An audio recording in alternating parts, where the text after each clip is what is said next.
Pour une fois, nous ne balayerons pas des dizaines de siècles et de pays à la poursuite d'une idée. Nous allons suivre un seul personnage, pendant quelques années seulement. L'histoire se passe dans les années 1640, et le héros s'appelle Girard des Argues. Je ne connais qu'une seule représentation de Désargues, et elle n'a aucune chance d'être ressemblante. Ceci est le projet d'une fresque destinée à décorer le grand escalier de la Sorbonne par des scènes tirées de l'histoire des sciences. La commande a été faite en 1886, 2 siècles et demi après la scène supposée. Le titre exact de la fresque est Pascal, en compagnie de Désargues et du père Mersenne, expose à Descartes ses projets d'expérience sur la pesanteur de l'air, place Royale, en 1643. Elle a l'intérêt de vous présenter les principaux personnages. Il y manque Fermat, qui ne quittait pas la région toulousaine. Il n'est pas sûr d'ailleurs qu'il aurait voulu rencontrer Descartes, avec lequel il avait copieusement polémiqué après la parution du discours de la méthode en 1637. Il faut vous dire que la polémique scientifique était dans l'air du temps. D'ailleurs, le peintre a représenté Désargues dans une attitude plutôt martiale. J'ignore si c'était volontaire, mais à en juger par les écrits qui nous en sont restés, Désargues était quelqu'un de plutôt combatif. Voici un petit échantillon. Voilà, comme afin d'avoir de quoi se chatouiller pour se faire rire, et montrer qu'il ne sait pas mal discourir et railler sans fondement, il se fait lui-même des monstres de sa propre idée, puis il s'égaye en les combattant. Et à propos du même contradicteur, au début, quand cet homme-là me faisait ses contes, je pensais que c'était une plaisanterie. Mais quand il m'eut assuré qu'il parlait pour de bon, alors je réalisai qu'il a bien plus d'éclat et d'opinion que de fond, pour voir la généralité des raisons d'une manière universelle de pratique d'art. Ces deux extraits proviennent du livre suivant. La manière universelle de M. Désargues lyonnais pour poser l'essieu et placer les heures et autres choses au cadran au soleil. Par Abraham Bosse, graveur en taille douce à Paris. L'honnêteté de Bosse, qui prend bien soin de reconnaître que les idées viennent de Désargues et met son nom en titre, est assez inhabituelle pour l'époque. Après tout, Bosse est l'auteur non seulement du texte, mais aussi des nombreuses et splendides gravures qui l'illustrent. On aurait pu s'attendre à ce que Désargues marque sa reconnaissance par une préface louangeuse à l'égard de l'auteur. Pas du tout. Le chapitre Reconnaissance de M. Désargues commence par une attestation sèchement administrative. Je sous-signais, confesse avoir vu ce que M. Bosse a mis dans ce volume, reconnaît que tout y est conforme à ce qu'il a voulu prendre la patience d'anouir et concevoir de mes pensées. Puis, Désargues se met à déverser des tombereaux d'insultes sur ceux qui ont eu la hardiesse d'oser le critiquer. Et cela dure 3 longues pages. La pratique du trait à preuve de M. Désargues lyonnais pour la coupe des pierres en architecture. Là encore, un ouvrage de Bosse richement illustré et rendant un hommage appuyé à Désargues. Vous croyez que tant de sollicitude aurait pu l'adoucir? Voici ce qu'on lit au chapitre Reconnaissance de M. Désargues. Sans dire son nom, il s'est mis à écrire contre moi des galimatiades d'un étaleur sur théâtre, artificieux et plein de faiblesses, d'équivoques, d'ambiguïtés, de mépris, d'injures, d'invectives et de menaces, que je passe jusqu'à ce qu'il se nomme, et par ce moyen, il essaye à me susciter d'ennemis généralement tout ce qu'il y a de personnes qui font profession de sciences ou d'art. Peut-être était-il particulièrement aigri en 1643? A-t-il réussi à se calmer? Pas vraiment, non. Voici la manière universelle de M. Desargues pour pratiquer la perspective par petits pieds, comme le géométral. Oh, il s'agit d'un cours de dessin. Le petit pied, c'est une réduction d'échelle, et le géométral est une vue en projection. 5 ans ont passé, et Desargues, qui n'a toujours rien publié sous son nom, à part des pamphlets et affiches polémiques, continue à déverser sa bile contre ses opposants. Pour éblouir, abuser et tromper le public sous prétexte d'examen de mes œuvres, il a vomi noirement à la rencontre, sans aucun sujet, de son infection et malignité vénéneuse, par des impostures diffamatoires, faussetés calomnieuses, suppositions, falsifications, menteries, larcins et autres allégations ridicules, hors de propos et plus qu'extravagantes. Et finalement, par des jactances visionnaires et chimériques, desquelles saleté et bavarderie, le compilateur ayant paru comme insensible aux touches de la conscience et de l'honneur d'un chrétien, etc.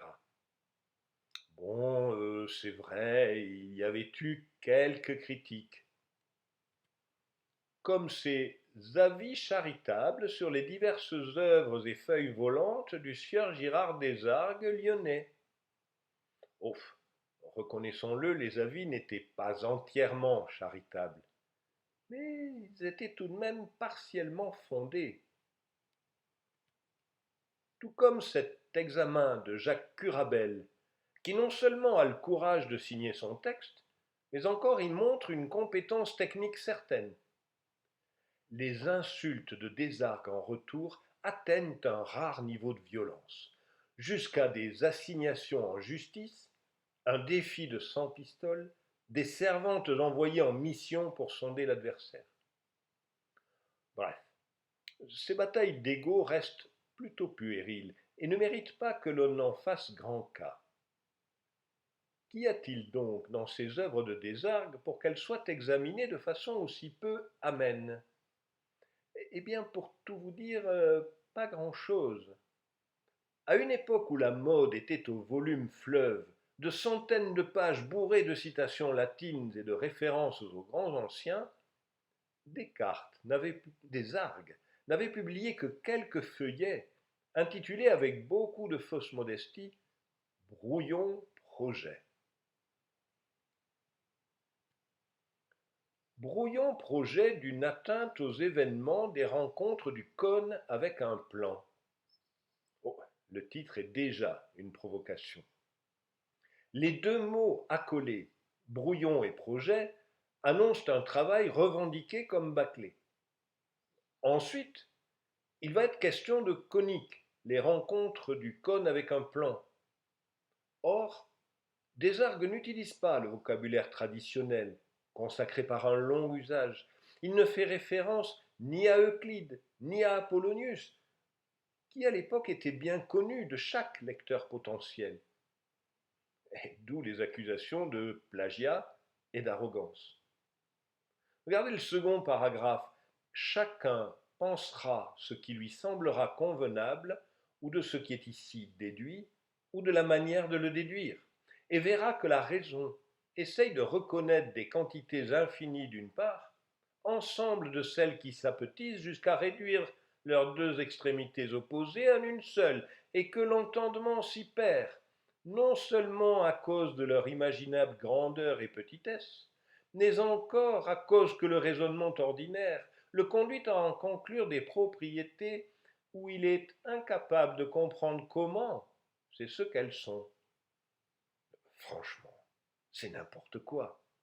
Comment voulez-vous qu'un lecteur, même objectif, se sente disposé à tenter la lecture du reste? Les critiques principales portent sur la rédaction, la nouveauté du vocabulaire, mais aussi sur les prétentions pratiques de Desargues. Il n'est pas peintre, ni dessinateur, il n'est pas tailleur de pierre. La seule compétence technique qu'il peut revendiquer est celle d'architecte. Il semble qu'il ait joué un rôle de conseil dans la conception de l'hôtel de ville de Lyon. On a même retrouvé la trace d'une rémunération qui lui a été allouée pour cela. Jusqu'au milieu du XIXe siècle, le pont au Change à Lyon ressemblait à cette gravure. Il y avait une maison audacieusement construite sur une portion de voûte que l'on appelait une trompe. Cette maison était réputée avoir été construite par Desargues. Abraham Bosse représente cet escalier avec pour légende perron fait en l'année 1653 dans la grande cour du château de Vizille en Dauphiné, près de Grenoble, appartenant à Monseigneur le duc de Lesdiguières. Il explique que la conception est de Desargues qui a recyclé un perron démoli à Paris. Le duc de Lesdiguières est le petit-fils du connétable qui a déjà fait une apparition dans ces histoires. Il a décidé de reconstruire le château de Vizille dont il a hérité. Il existe bien un escalier dans la cour d'honneur qui ressemble beaucoup à la gravure précédente. Mais comme le château a subi beaucoup de modifications au XIXe siècle, je ne peux pas vous garantir que l'escalier soit bien celui de Desargues. Une chose est sûre, en revanche, il y a dans le même château de Vizille un escalier beaucoup plus impressionnant, qui date de la même époque que le précédent. Et pour celui-là, il n'a pas été fait appel à Desargues, et cela montre au moins qu'il n'était pas le seul architecte compétent de son temps. Voilà, c'est tout ce que j'ai trouvé. Les contemporains ont estimé que c'était un peu limité pour justifier une révolution géométrique de leur pratique. D'autant que, contrairement aux affirmations répétées de Desargues et de Bosse, l'application sur le terrain n'avait rien de simple. Il faut une excellente vision de la géométrie dans l'espace pour comprendre la méthode de positionnement pour l'axe d'un cadran solaire.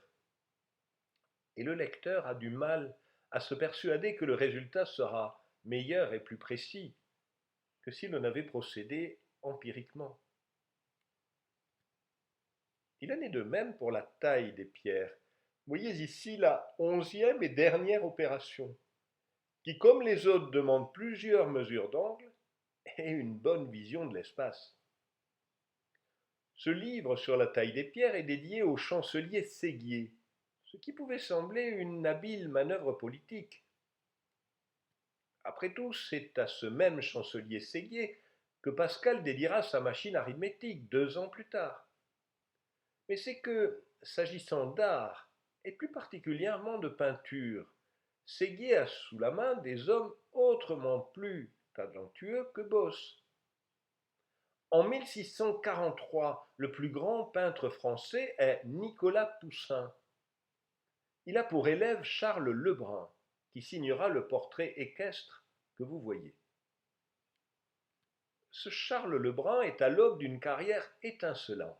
Il deviendra le peintre officiel de Louis XIV, chargé de la décoration du palais de Versailles. Imaginez donc les réactions de Séguier et des peintres de la cour quand Desargues, relayé par Bosse, se permet de critiquer les erreurs de perspective dans une toile de Poussin. Ce n'est pas que les peintres méprisent la géométrie, ils connaissent bien la perspective. Mais ce n'est qu'une des composantes de leur art, et elle est loin d'être dominante.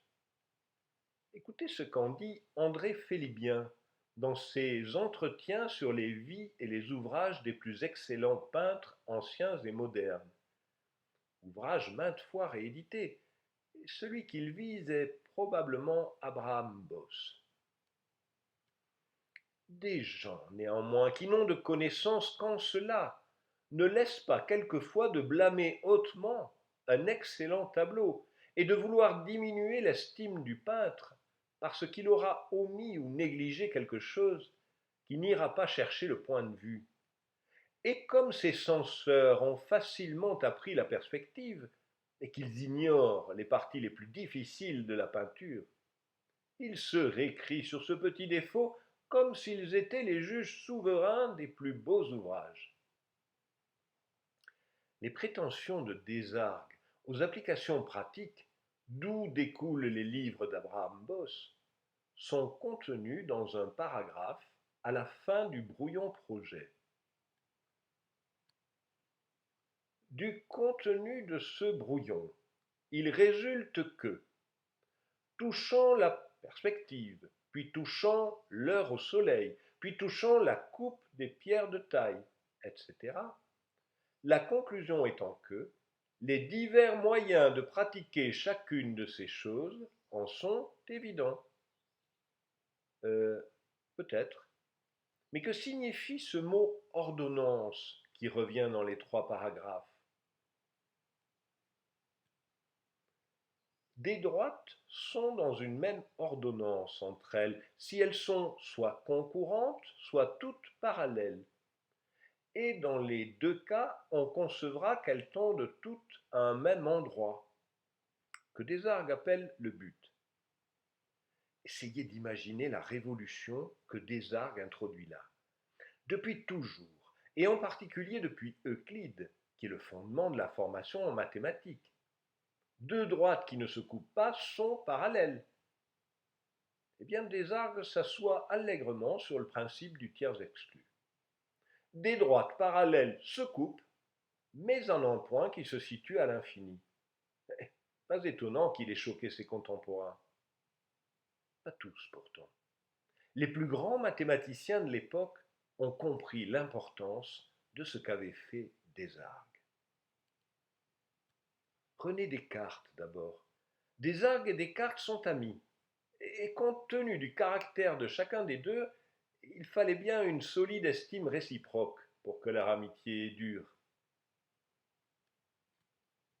Certains biographes font remonter cette amitié au siège de La Rochelle en 1628. Desargues aurait été employé par Richelieu pour des travaux d'encerclement du port, et il aurait convié Descartes à visiter le chantier pour le présenter à Richelieu. On n'en a aucune preuve.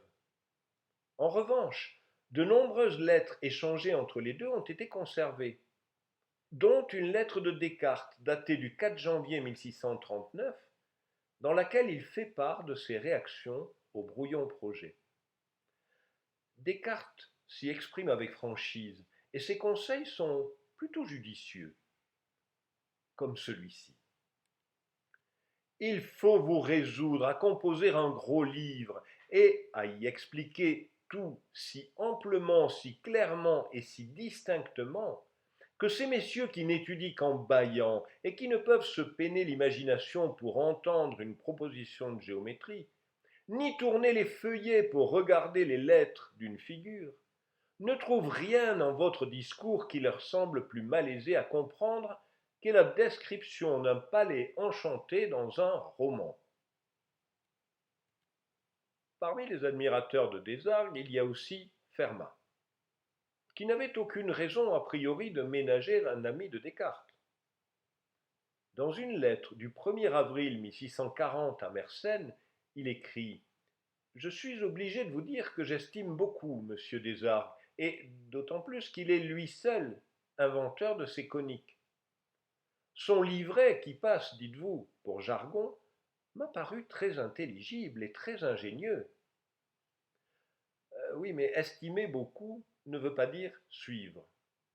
Le seul de ses contemporains sur lesquels Desargues a eu une réelle influence est Blaise Pascal. Au moment de la parution du brouillon projet, Pascal n'a que 16 ans. Il fréquente le cercle parisien de Mersenne, auquel son père l'a présenté. Il est le seul du groupe à entrer véritablement dans le travail de Desargues. Il écrit, lui aussi, une sorte de brouillon projet qui tient en une seule page. Il l'intitule Essai pour les coniques. Regardez la définition première. Quand plusieurs lignes droites concourent à un même point, ou sont toutes parallèles entre elles, toutes ces lignes sont dites de même ordre ou de même ordonnance. C'est exactement la définition de Desargues. Et un peu plus loin, il écrit Nous démontrerons aussi cette propriété dont le premier inventeur est M. Desargues, lyonnais, un des grands esprits de ce temps, et des plus versés aux mathématiques, et entre autres aux coniques, dont les écrits sur cette matière, quoiqu'un petit nombre, en ont donné un ample témoignage à ceux qui auront voulu en recevoir la compréhension. Et je veux bien avouer que je dois le peu que j'ai trouvé sur cette matière à ses écrits, et que j'ai tâché d'imiter autant qu'il m'a été possible sa méthode sur ce sujet. Malgré l'admiration de Leibniz, ni l'essai de Pascal, ni le brouillon projet de Descartes n'auront de postérité avant le XIXe siècle. La géométrie projective, basée sur les principes découverts par Desargues, est l'œuvre de Poncelet. Je vous en parle ailleurs. Oh, il sait parfaitement reconnaître l'antériorité de Desargues. Desargues, ami de l'illustre Descartes, et dont celui-ci faisait le plus grand cas comme géomètre. Desargues qu'on peut appeler, à plus d'un titre, le monge de son siècle, que les biographes n'ont point assez connu ni compris. Desargues, enfin, que des contemporains indignes du beau titre de géomètre ont noirci, persécuté et dégoûté, pour n'avoir pu se mettre à la hauteur de ses idées et de son génie, fut, je crois, le premier d'entre les modernes qui envisagea la géométrie sous le point de vue général que je viens de faire connaître. Oui, enfin, le monge de son siècle, sur le plan mathématique, mettons. Mais si Monge a réussi à créer autour de sa géométrie une véritable école, c'est qu'il a su expliquer, convaincre et même provoquer l'enthousiasme. Desargues ne donne pas l'impression d'avoir eu vraiment envie d'essayer.